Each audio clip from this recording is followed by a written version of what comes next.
Okay, pipeline. Intro, I'll count it off. 1, 2, 3, 4. 1, 2, 3, 4. Now, hold us anything is 4 beats.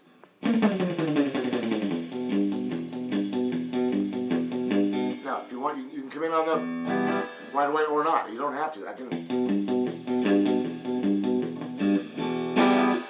E minor. We'll take it from the.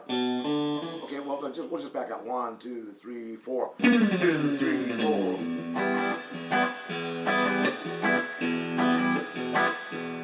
Starts down. E minor.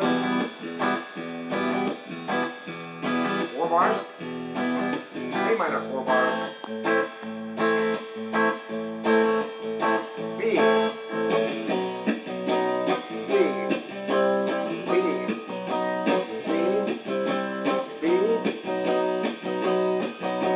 1, 2, 3, 4. 1, 2, 3, 4.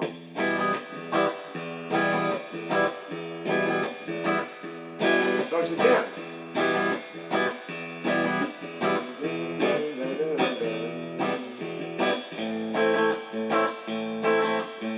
Second time.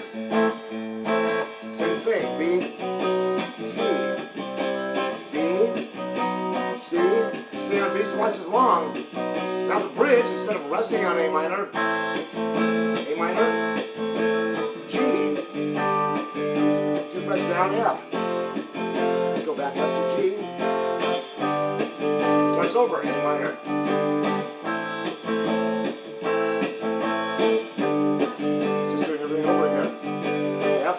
Going up to G again. 2, 3, 4, 1, 2, 3, 4. There's the very end. I'll do this. 2, 3, 4, 5, 6, 7, 8. Which is 2 bars. 1, 2, wait. Yeah, 1, 1, 2, 3, 4. At the end, you just count to 4 times, and when you get to the 5th time, you would say 1. It's just hit E minor and hold it. That's all there is to it.